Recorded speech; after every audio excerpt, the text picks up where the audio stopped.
products with October 2024 expiry dates. Netizens quickly pointed out the expiry dates, accusing Pakistan of disposing of garbage in Sri Lanka. Meanwhile, in a latest development, Pakistan Foreign Ministry has yet again spread lies, claiming that 60 hours have passed, but India has given no air clearance. In contrast, India has delivered 53 tons of relief material via air and sea, including tents, blankets, ready-to-eat food packages, hygiene kits. 80 persons from the Special Urban Search and Rescue teams of the NDRF have been dispatched. 2,000 stranded Indians have been brought back home. Meanwhile, over 150 persons have been rescued and assisted in combined operations. Joining us to take this conversation forward is Ambassador Suresh Goyal, former diplomat. We're also being joined by Major General G.G. Dwivedi, global and strategic defense expert, Mr. Adit Kothari, foreign affairs expert, as well as Dr. Martan Jha, contributing editor, Newsx. Let me first start off this conversation by roping in Ambassador Suresh Goyal into the conversation. And sir, I'd like to understand from you, what Pakistan has essentially done over here is that first it lied, saying that India is not opening up its airspace. And after that, they've given out these food packages, relief aid that is expired. The date says October 2024. What do you make of it? Not surprising at all, really. Pakistan has done it in the past and they're doing it again. I think basically, rather than taking exception to what Pakistan is doing, it would be more useful. I'm just basically taking as a matter of approach without questioning the legitimacy or the veracity of what has come into open. I'm quite confident that Pakistan is telling lies. They have done it in the past.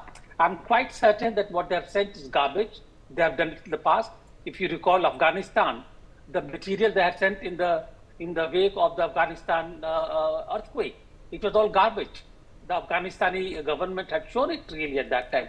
So what I would say we should do really, and since I'm not in the government, I can take the liberties here, which I wouldn't have done earlier. What we can do really is recall to the attention of media the past behavior of the Pakistani government when our own aircraft was in distress and they wanted to use the airspace of Pakistan to land somewhere closer or land in Pakistan because there was somebody sick, somebody was having a heart attack, and they didn't allow it. Now, if they can put at risk the aircraft, and there was an aircraft which actually had to land somewhere quickly, they didn't allow that to the aircraft to land. I may not remember the details now, but there have been so many instances in the past when they did not allow humanitarian considerations for the Indian aircraft to land in Pakistan or to travel the Pakistani airspace, even when there was a serious danger to the lives in those civilian aircraft. We should recall all those incidents and put them on the social media, on the media at all completely. Number two, the quality of the food packets which have come into the open. I think it will not take too much for the Sri Lankan media to put out the stories on what Pakistan has sent. They should do that. And I think they should take the photographs and they should show what they have sent. I think we need to fight a media war here, not another thing. So leave it to the media, let them fight the war, let them put out the facts on the media itself, past Pakistani behavior. Yes. Right, absolutely. I'll quickly rope in Mr. Adit Kothari into the conversation. So, you know, India has always been a first responder, whether it's Nepal, whether it's Turkey. We've always extended a helping hand when we've seen a country that is suffering, and especially when we talk about Sri Lanka, there are 1.4 million people who've been affected, 410 lives have been lost. But when we talk about Pakistan, where does this thought of giving aid essentially comes from? Do you think they were essentially trying to sort of make it look like if India can send aid, so can Pakistan? Absolutely. I think Pakistan's grotesque aid diplomacy has sadly become a cruel joke for the grieving families. And it's very sad that it's come to this, where you are sending humanitarian aid, but essentially what you're doing is just dumping your garbage abroad. In contrast, if you look at what India does, with its missions like the Sagar Bandhu, where, they're sending 53 tons of, aid, tent, materials, medicines, etc. There is absolutely no checks and balances from the Sri Lankan side. But now, because Pakistan has become a repeat offender, the Sri Lankan side, who's actually receiving the aid, has put special checks and balances for everything that they're receiving from Pakistan, because Pakistan basically wants to create that heft. It's trying to say that we also exist within the realms of Indian Ocean, and we are trying to cover our sort of credibility from that perspective.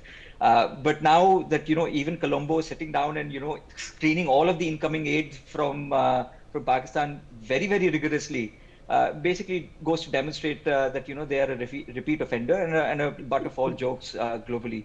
But one thing that Ambassador Goel basically pointed out, that we should be going into the history of how repeatedly Pakistan has done this. You will remember, recall that in 2015 of Nepal, they sent beef leaned products to Nepal. In its own sort of domestic floods in Sindh, $220,000 basically of aid basically vanished.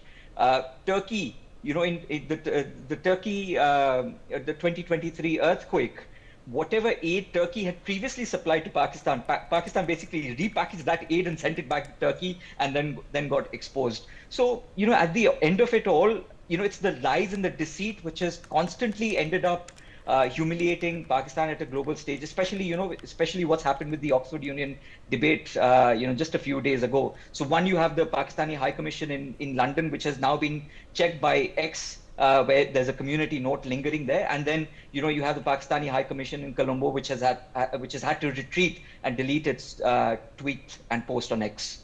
So Devika, butt of all jokes. Right, absolutely. Major General G.D. Trivedi, I'd like to get your perspectives over here, because of course we've spoken about the history. I'd like to understand from you, what exactly does history tell us, because we've seen time and again Pakistan spewing this fabricated victimhood narrative as though the world is against them, coming out and saying that India is not opening up its airspace, using its media to make these shameful comments. Well, Aswari, first and foremost, what we should understand, the Pakistan side, and Pakistan always tried to either equal or try to outmatch India, and that's what happened, their effort right since 1947. So that's what Pakistan tries to do. And it also has tried to cultivate relation with the Indian neighborhood in South Asia, and they have been trying to woo Sri Lanka over a period of time. The second point is that as far as Pakistan is concerned, it believes in the culture of fake narrative. Its media primarily parrots what is the script handed over by the deep state. So therefore, that's what is the culture, and we can take examples right from 1948, war 65, when we were near Lahore, Pakistan was claiming victory.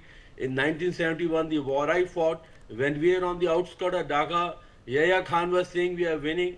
And so also lately in Operation Sindoor, they have tried to always play the narrative, and that's what they are good at.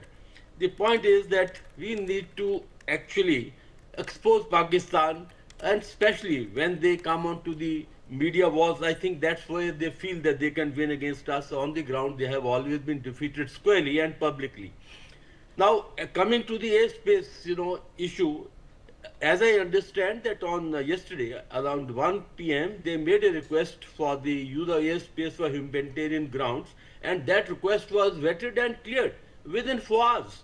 Whereas when Indian Airlines Indigo flight in May this year, when it was in a bit of problem, then they requested and Pakistan never gave them the airspace clearance to land. So these are the issues that need to be highlighted, I think, over the media and also for the public domain. And Pakistan, parceling out the outdated food packets, well, that is the culture, and less said the better. All I can say is that Pakistan is a state which doesn't have national pride. It is a state which can sell itself for the dollars, and it is a state which is generally used, misused, and often abused. So less said the better. But in this case, we need to come out very strongly that Pakistan narrative is a fake narrative, and that must be rebutted at all levels. Yeah, Aswari. Absolutely, sir. Of course, you've spoken about the fact that Pakistan submitted an overflight request to India at 1 p.m. IST. The same day at 5:30, India had given a clearance, but today at 2 p.m., there was a statement that was put out by the Pakistan Foreign Ministry, in which they said that 60 hours have passed, but India is still not given a clearance. I mean, what can one say about that? All right, Dr. Martanjay, I'd like to rope you in over here. And, I want to Yes. also talk about the journalism and how media is being misused. Because, I was looking at a lot of information that was circling around. Now, a publication called the Pakistan Telegram has put out a tweet where they're saying that India has refused to grant airspace to Pakistan for humanitarian aid flights headed to Sri Lanka.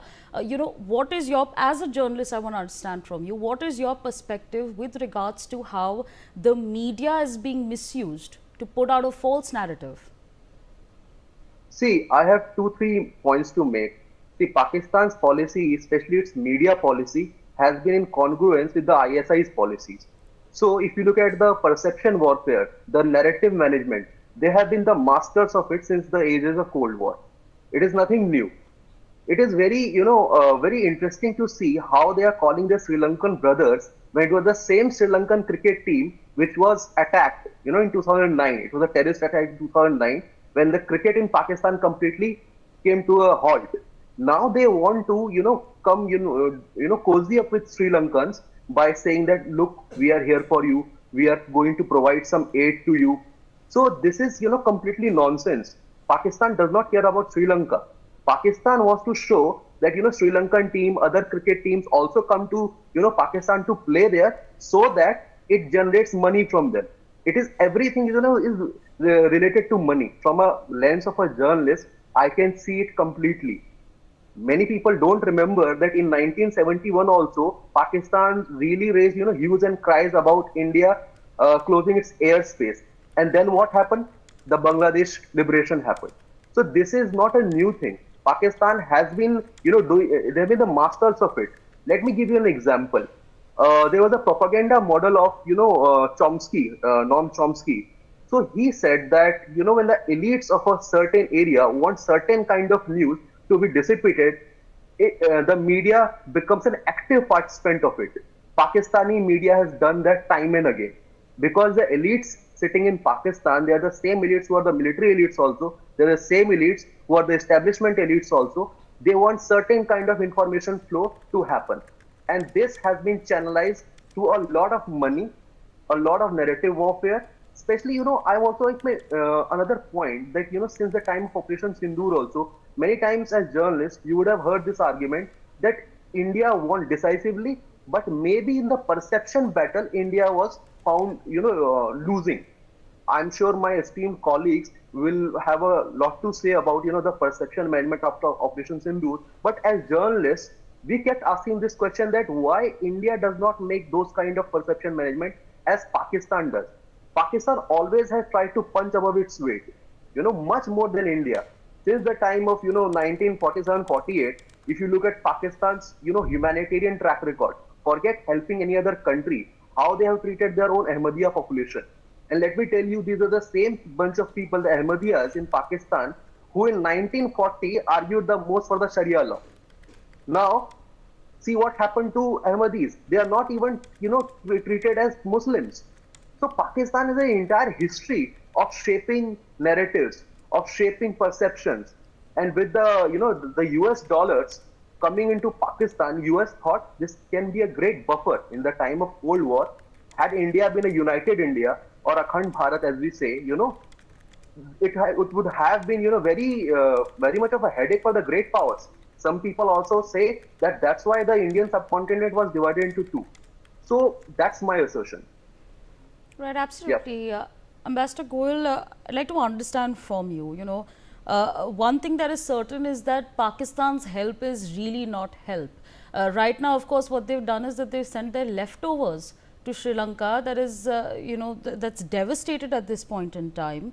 Do you think Pakistan is now trying to create a mirage, making it look like they're also there extending a helping hand?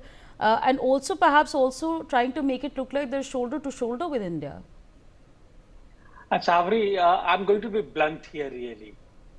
You know, what is happening here and through this kind of a media bulletin or the news bulletin, trying to convert the converted.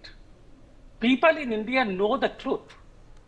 They've seen it happen and again. So there is no need to preach to the Indian listeners on what wrong Pakistan is doing. What we need to do is to address the public opinion in certain countries where prejudices and biases continue to play.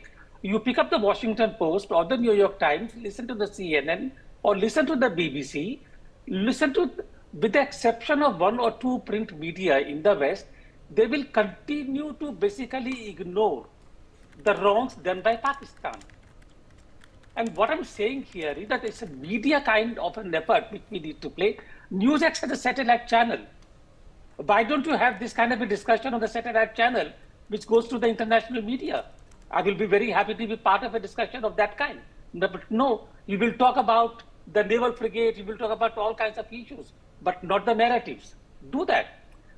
Why don't government of India has a very, very well equipped machinery, instrumentation, institution in terms of propagating the bulletin, the news and the narratives. Why don't we take this story to the West? I know that print media or the radio or the TV will not take it, but go to the social media. The way the social media is used here, WhatsApp, every day in the morning I get up and I see all kinds of news, bombard me literally with all kinds of news, fake, true, etc.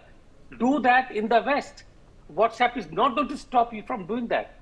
So what I'm saying here, Savri, I'm sorry, I'm being rather loud in this, but we are fighting the battle in the wrong place. This battle of the public opinion and the narratives has to be fought in the West, who continue where public refuses to listen to the right narratives. They must know what Pakistan is doing. Fair. Sorry, Aditya is raising his hand. Yes. No, absolutely, absolutely. Point taken over there. Mr. Kothari, I'd like to rope you in over here, and I want to understand from you. Pakistan and Sri Lanka have had cordial relations. What's happened over here is rather insulting. Do you think it's going to have an impact on their ties? Well, it won't have ramifications to that extent, but it's humiliation nonetheless, given the fact that Sri Lanka now has checks and balances and authorities basically checking everything that is coming in terms of aid from Pakistan into Sri Lanka, which they don't have for India. But just extending Ambassador Goel's point of view, and I think I agree with him, where Pakistan, I wouldn't say is invisible to the West, but it's a sort of willfully blind spotted. There is a bit of Pakistan hangover in the West where they want to willfully protect and insulate any nefarious narrative coming from Pakistan. Now, whether that be with regards to Operation Sindoor, we saw how Reuters, Washington Post, New York Times basically got onto that bandwagon and they amplified disinformation and misinformation coming in from Pakistan.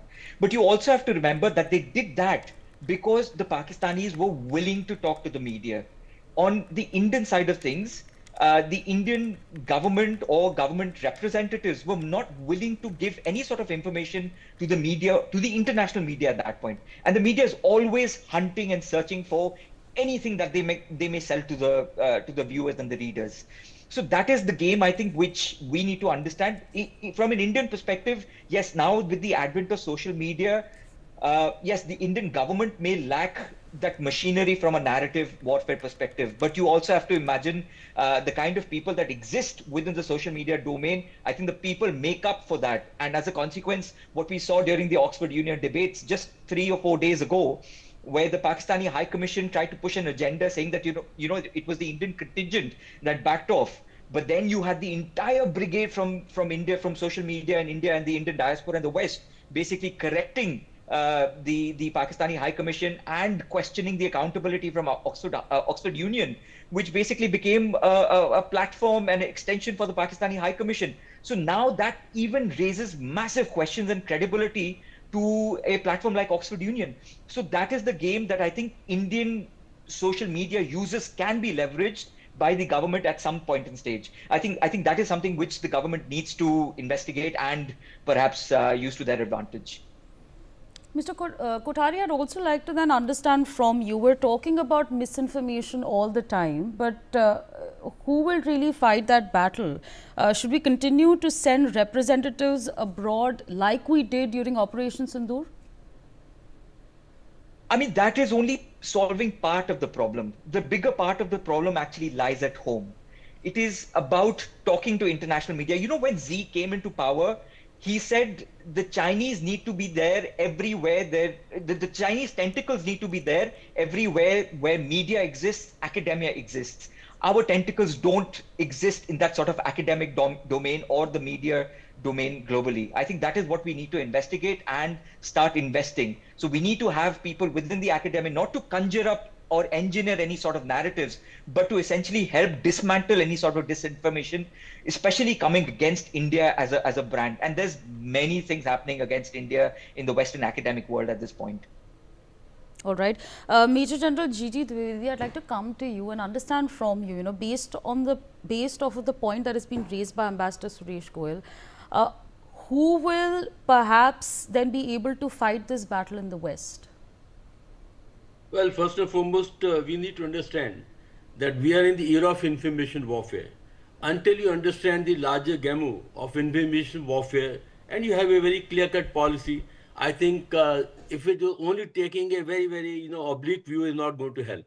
So therefore, information warfare has to be integrated into a national strategy and national policy. That's the point number one.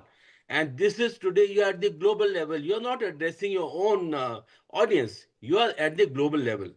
Second point is, please understand, Pakistan and China were in total, I would say, partnership in this Operation Sindoor and even earlier.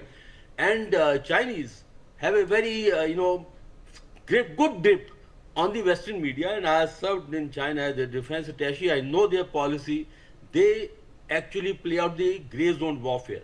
In gray zone warfare, there are three very important components. First is propaganda, psychological warfare, and then is the legal warfare. So therefore, Pakistan always have taken a leaf out of the Chinese strategy of gray zone warfare, and they play it out together. And you see, Chinese have an immense influence in the Western media, be it New York Times, Washington Post, or even other papers.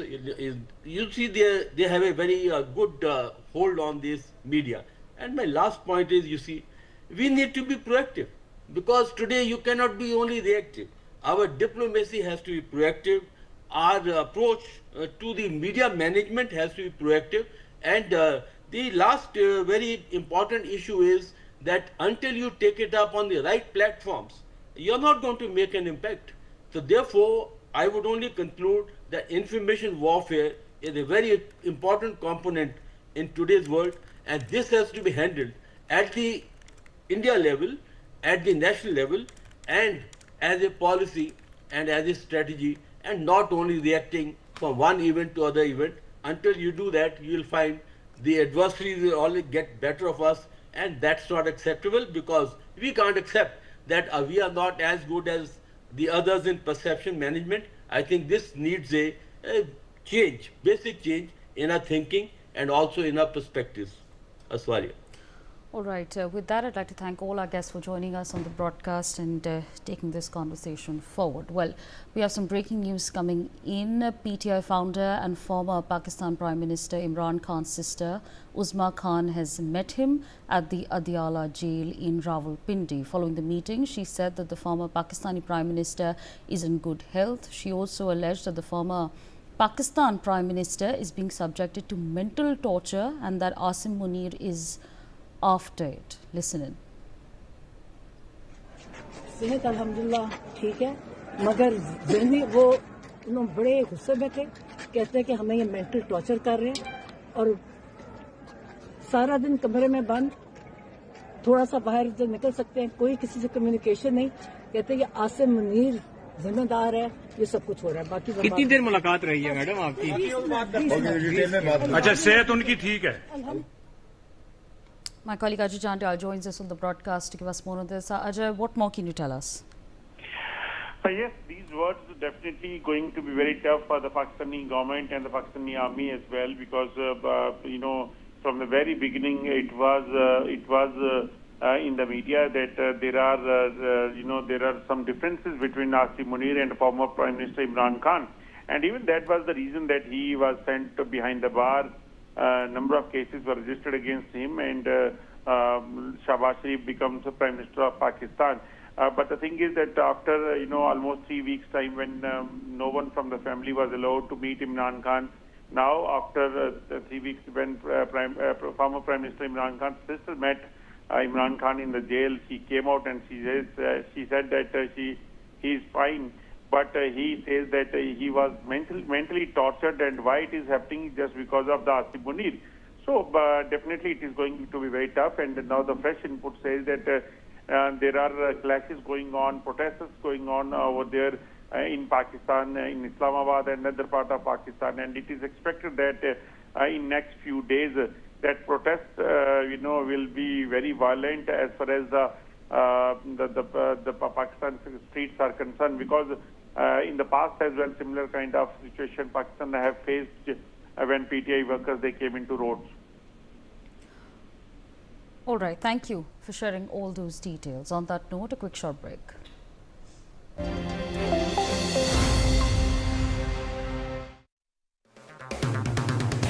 अगर आप बनना चाहते हैं anchor या फिर आप में है जुनून एक तेज तर्रार न्यूज रिपोर्टर बनने का, तो आप ज्वाइन करें ITV और इंडिया न्यूज Newsx का media school. ITV next media international school का कोर्स आपको मौका देता है देश के दिग्गज एंकर्स के साथ काम करने का। ITV next media international school में आप बेहद नजदीकी से देख पाएंगे किस तरह से ITV नेटवर्क के दिग्गज पत्रकारों की टीम दिन रात खबरों पर काम करती है। इस कोर्स के दौरान आप सीखेंगे एंकरिंग की एक एक बारीकी उन एंकर्स के साथ जो देश को रखते हैं हर खबर से बाखबर। ITV next media international school का ये कोर्स आपके एंकरिंग स्किल्स को करेगा इतना सशक्त, मजबूत, जिससे आप बनेंगे पत्रकारिता की दुनिया का वो चमकता चेहरा जो दुनिया देखेगी और पसंद करेगी। यार सोच रहा हूँ पॉलिसी बाजार से टर्म लाइफ इंश्योरेंस ले लेता हूँ ताकि मेरे बाद फैमिली को पैसों की कमी ना। तू भी ले ले यार, अभी तो यंग है यार, बाद में देखते हैं। आजा। पॉलिसी बाजार पर 0 GST के साथ अब 1 करोड़ का टर्म लाइफ इंश्योरेंस सिर्फ 400 रुपए महीने से शुरू। मेहनत और समर्पण के प्रतीक अन्नदाताओं को डबल इंजन सरकार ने दी है नई पहचान। कर्मयोगी सरकार ने किया है वो दमदार काम जो दशकों तक था सिर्फ सपना। उत्कर्ष के इन 8 वर्षों में गन्ना किसानों को किया गया है रिकॉर्ड 2,90,000 करोड़ रुपए से अधिक गन्ना मूल्य का भुगतान।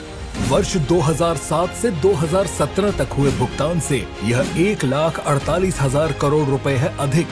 माननीय मुख्यमंत्री योगी आदित्यनाथ के नेतृत्व में पारदर्शिता और तकनीक से जुड़ी नई व्यवस्था ने बदली है गन्ना किसानों की तकदीर। वर्ष 2017 से अब तक 4 बार बढ़ाया गया है गन्ना समर्थन मूल्य।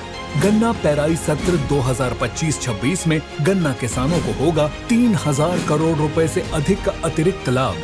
नई चीनी मिलें और बढ़ी क्रशिंग क्षमता ने असल मायनों में गन्ने की फसल को बनाया है ग्रीन गोल्ड। काम दमदार, डबल इंजन सरकार। 25 लाख का हॉस्पिटल बिल है, कितने पैसे कहाँ से आएंगे? पैसों की चिंता आप मत कीजिए पापा। मैम, सर का हेल्थ इंश्योरेंस क्लेम अप्रूव हो गया है। आप पॉलिसी बाजार। पॉलिसी बाजार पर 0 GST के साथ अब 1 करोड़ का हेल्थ इंश्योरेंस सिर्फ 550 रुपए महीने से शुरू। The judiciary in India is independent, fearlessly independent. I think country will have to stand as united to fight terrorism. Rather than getting up at the last moment, we could start preventing measures throughout the year. So the biggest inspiration, of course, has been Dr. Saheb Ambedkar.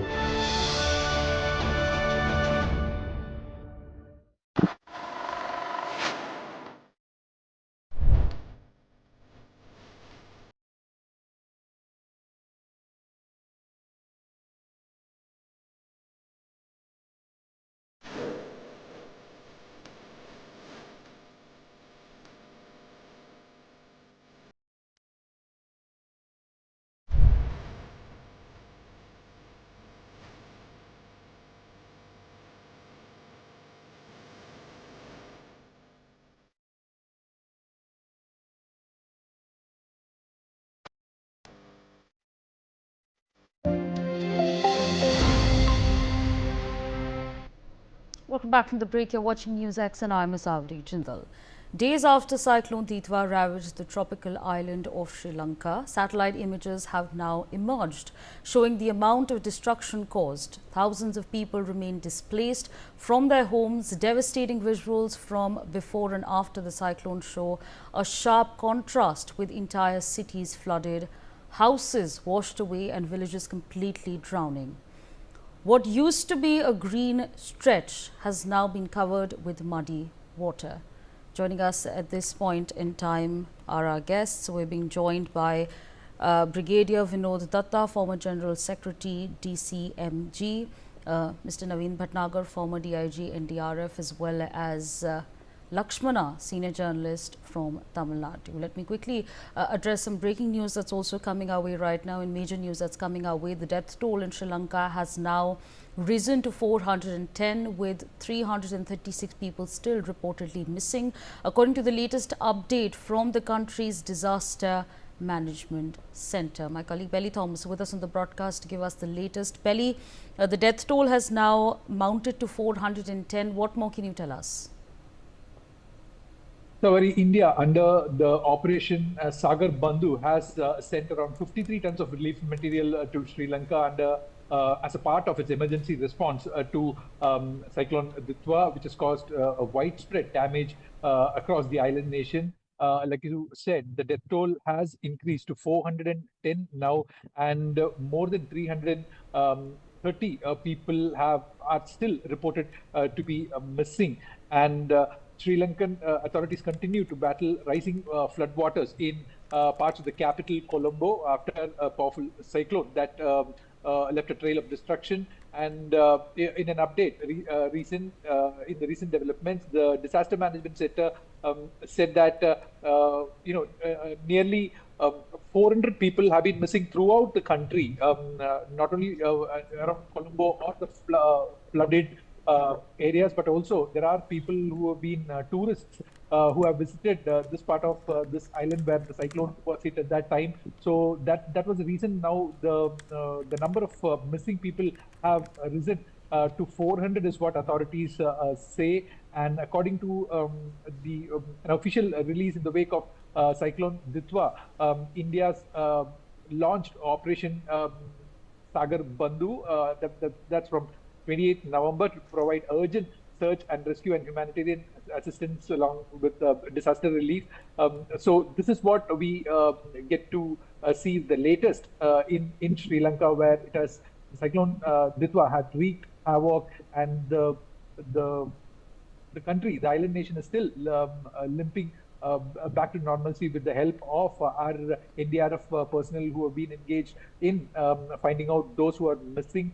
And still, the relief efforts are going on with the Chetak helicopters and from the three Navy ships. All right, Belly, stay on with us. Let me quickly rope in Brigadier Vinod Datta into the conversation. And sir, of course, we now have the death toll that has now risen to 410. 336 people are still reportedly missing. India is, of course, trying to do its best over here by sending humanitarian aid. Our NDRF teams are also there on the ground helping in rescue and relief operations. What do you make of the devastation that's been caused and the rescue operations that are simultaneously taking place?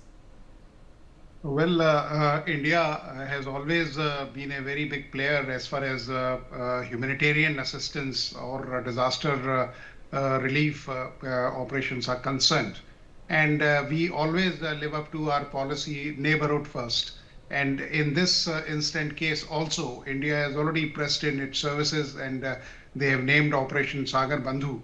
And the medical teams, the other relief material, including rations, tentage, tarpaulins, and various other emergency light and other life-saving devices have already been sent to Sri Lanka.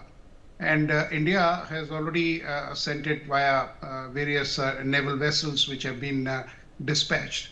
The only problem which we visualize is that the weather should, hold, because if the weather doesn't hold, then the relief and rescue operations get, hampered very badly. As far as the cyclone is concerned, now you must have seen that there has been an increase in intensity, frequency, and ferocity of these cyclones, and it is it is primarily because of the climate changes which we are seeing. Earlier, Bay of Bengal, which was called as breeder of cyclones, even the Arabian Sea of late has seen some of the very devastating cyclones.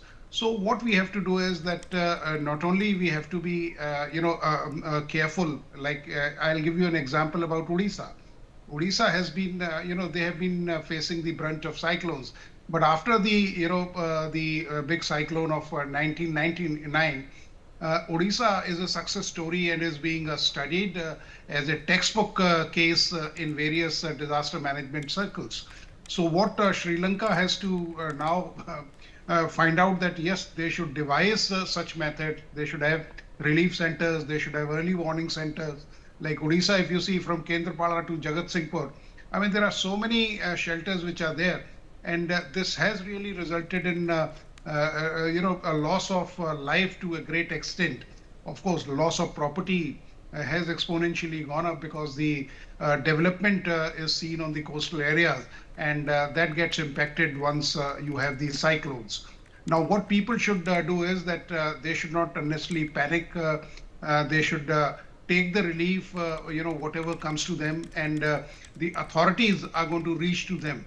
And once the weather stabilizes, I'm sure, and the water recedes, the surface relief will also start. Initially, they are going to be dropping these things, this relief, or they'll be sending it through small jets or makeshift rafts, which they will be making. Right, absolutely. I request all our guests to stay on with us. In major news coming our way, a swift and coordinated humanitarian response. The Indian Army has deployed a specialized contingent to Sri Lanka under Operation Sagar Bandhu, reinforcing India's commitment to stand by the Sri Lankan people in their hour of need. The contingent comprises dedicated medical, engineering and signal components equipped to provide immediate and substantial relief. The medical team includes advanced dressing stations and mobile surgical teams equipped with operation theatres capable of conducting major and minor surgeries. It also has a dedicated facility to hold 20 to 30 patients at a time. Engineering elements, part of the Indian Army contingent, are supporting restoration of essential services and infrastructure, as the signals detachment is ensuring uninterrupted communication for relief operations. Let me quickly rope in Mr. Naveen Bhatnagar into the conversation. And sir, I'd like to understand from you.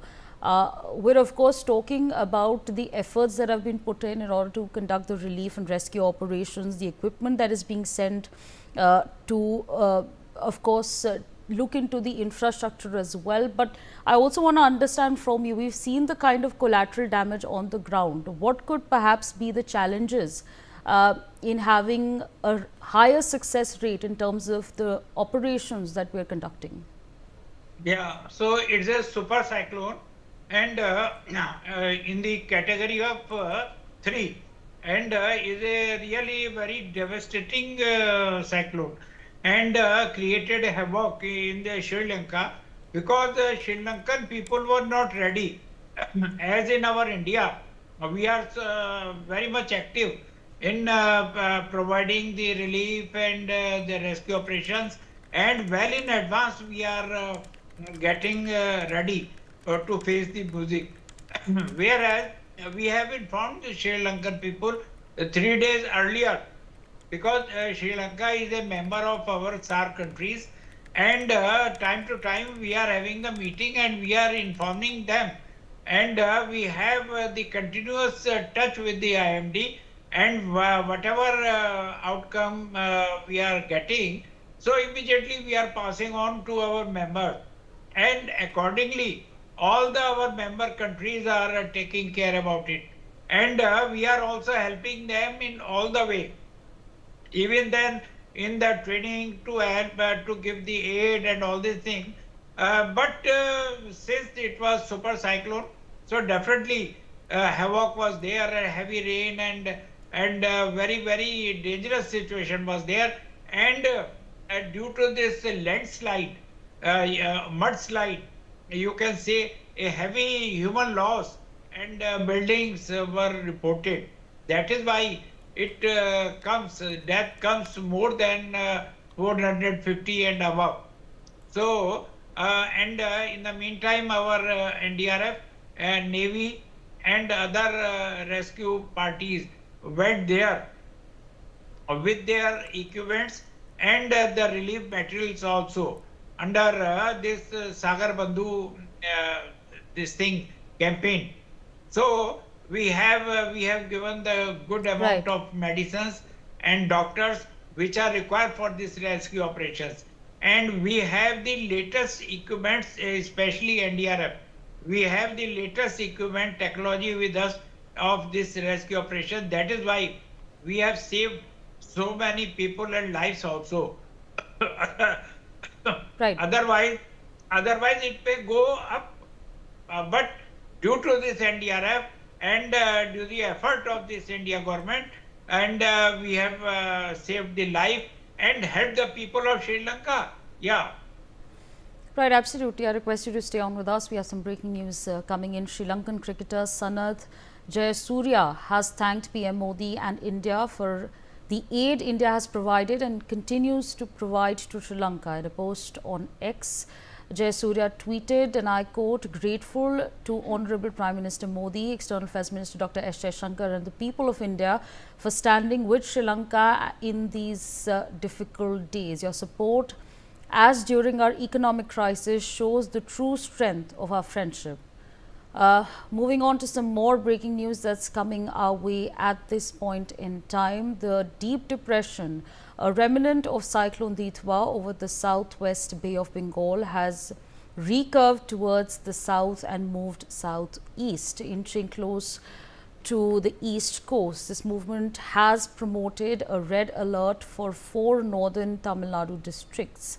In fact, we have some more breaking news coming our way at this point in time. The Indian Meteorological Department has issued a notification as the depression, a remnant of cyclonic storm Ditwah over southwest Bay of Bengal and adjoining areas of south central Bay of Bengal, north Tamil Nadu, Puducherry and South Andhra Pradesh coast move slowly south-southwestwards. The IMD has now stated that it is very likely to move slowly southwestwards towards the north Tamil Nadu Puducherry coast and maintain its intensity of depression till evening of today. In fact, thereafter, we're understanding that while moving towards the coast, it is very likely to weaken into a well-marked low-pressure area during subsequent 12 hours. The system is being monitored by the Doppler weather radars at Chennai and Sriharikota. Belly, I'd like to rope you in over here. Give us an understanding on the impact that the cyclone is presently having in Tamil Nadu. Asawari, this deep depression, that's the remnant of the cyclonic storm over the west central and adjoining areas of southwest Bay of Bengal and north Tamil Nadu and south Andhra Pradesh coast, remain practically stationary about 35 kilometers from the north of Tamil Nadu Puducherry coast, and the regional meteorological department has predicted and it has put out its statement saying that it's very likely to recurve slowly southwestwards and weaken into a depression during the next 12 hours. So these 4 districts, including Chennai, are likely to receive heavy rainfall as the deep depression over the Bay of Bengal and North Tamil Nadu is expected to recurve towards the South Chennai, and heavy spells accompanied by moderate thunderstorms with maximum wind velocity of around 40 to 60 kilometers per hour are likely to be occurring in Tiruvallur district, Chennai, Kanchipuram and Chengalpattu. So this is according to the last bulletin where the India Meteorological Department has released, and a similar pattern of disruption is also seen unfolded along the Poonamali highway, where the flooding on the Velappan Chavadi area causing a car to get stuck in a hidden ditch and begin sinking. The driver escaped moments before the vehicle submerged, leaving the bystanders alarmed at the recurring dangers posed by the poor road conditions. So these are some of the latest instances where this water logging is causing trouble in the coastal districts of Tamil Nadu and the southern districts of Andhra Pradesh. Savari. Right, absolutely. I'd like to rope in Mr. K.V. Lakshmana into the conversation. So I'd like to understand from you, could you help us understand the kind of an impact that Cyclone Ditwah has had in the past couple of days in Tamil Nadu? Fortunately for us, as my fellow panelists have so rightly pointed out, that India has successfully managed to minimize losses due to cyclones because of the tremendous work here. I mean, our heart swells with pride that at times like this, officers like Bhatnagarji and Brigadier Datta Saab, whose former colleagues and now present colleagues have done such a wonderful job. I have been a journalist, I've been part of few cyclones myself. Cyclone Philin, I was present very much there. Hudhud, both of it, along with the efficient management of disaster management systems, plus the technology that India has managed to use so successfully, and the early warning systems, and already the standard operating procedures are there. If you may see the even recent 3-4 cyclones, yes, the economic damage, yes, it is there, but fortunately we have managed to minimize the loss of lives. So to that extent, Tamil Nadu has, like Andhra or Orissa, for example, what Brigadier Datta Saab had mentioned about Orissa. Right. I mean, each state and each leader, fortunately, all the political parties across here, there's no this party, that party. All governments, successive governments have done tremendously well, despite there being always a public criticism that, oh, ye nahi hua, wo nahi hua.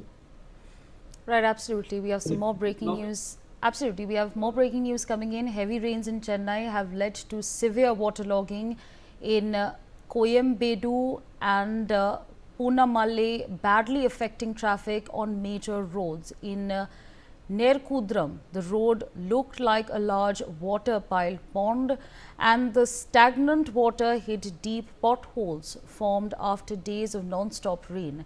Motorists struggled to move through the slippery and uneven surface, causing frequent skidding and vehicle breakdowns. Two-wheelers, cars and even pedestrians had to move very slowly as well as very carefully, raising safety concerns on this busy stretch. Residents complained that despite repeated requests, the Greater Chennai Corporation did not deploy water pumps on time, which allowed water to stagnate and increase the risk of accidents. They have called for immediate action to stop the road from getting more damaged and unsafe. So again, those are the details that we're tracking very, very closely from Tamil Nadu. We're of course talking about the infrastructure, how the roads have been damaged, and of course keeping an eye on Cyclone Ditwah and its trajectory.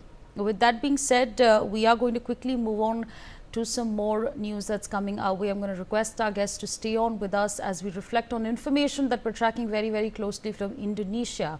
Well, the deadly flooding that has killed hundreds in Indonesia was largely the result of monsoon rains and a rare tropical storm.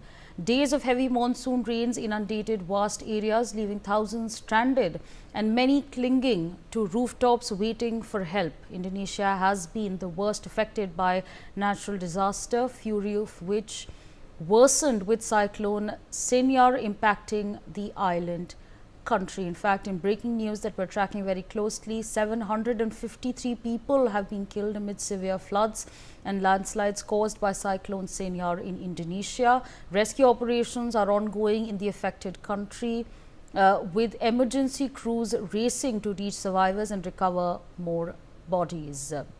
Let's quickly rope in our guests once again. Brigadier Vinod Datta, I'd like to rope you in over here. We're of course looking at the devastation in Indonesia, where the death toll presently stands at 753. What do you essentially make of the situation on the ground? If you see Indonesia, it is also one of the worst impacted countries. If you see in tsunami also, within minutes, lakhs of people died. So Indonesia, and it also falls in the ring of fire. Now coming back to Chennai, since I was posted there and I have seen tsunami operations quite closely. The problem gets compounded because Chennai gets winter rains, and now this cyclonic rains is going to further create challenges for the people who are providing relief, because what you have already mentioned that in Punnamali and Nelkundram areas, because of the heavy traffic and for the asphalt, you see, water is the biggest enemy. And the traffic which is, once the water recedes, the traffic which is going to be there, the sustained traffic, that is also going to create a lot of problems. Another thing is the medical teams have already been pressed into service. Once the water recedes, then if you recall Chennai floods of 2016, there were a lot of snake bite cases. Some of our officers, they became, victims of snake bite cases, but knowing the Indian Army, they never gave up. And this is what I'm going to tell people, that once water recedes, then the problems are going to be further, they will come up and people have to brave it. Thirdly, since it is a coastal area, the water table is very, very low. And this water, which is contaminated water, is going to impact the wells and the, subsoil water. So the water purification, people have to be, very, very cautious while taking.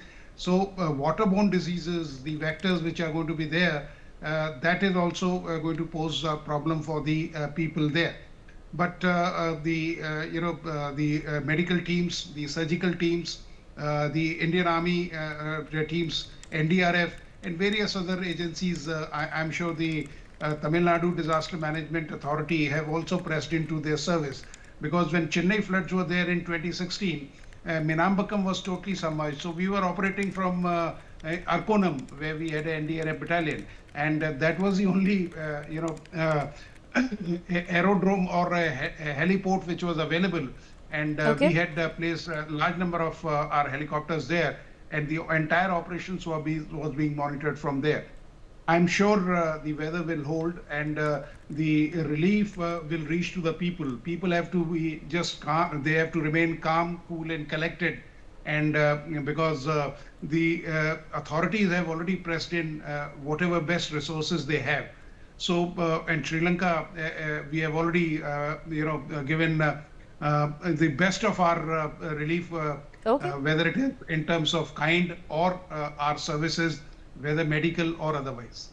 All right, we in fact have some more breaking news coming in. Devastating visuals are coming in from Indonesia. Netizens have shared a video of the moment when a flash flood from Lebuk, Padang city, West Sumatra, rapidly and forcefully inundated homes and roads. The residents could be heard crying out as muddy water entered and flooded their homes.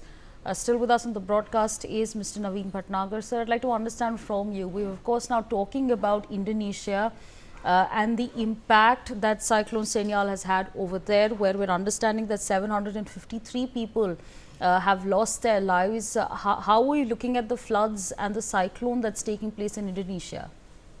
Yeah, because it shows that they have not taken pain for the relief and all these things previously. Because it's not 1 or 2 days exercise. Every time, every country who is having such type of threats, so they should remain prepared for this purpose. and already we have instructed them, not this time, already we have instructed well in advance to all the countries like that, be prepared for such devastating situations and this super cyclone also. And our honorable PM, he is the chairman of NDMA,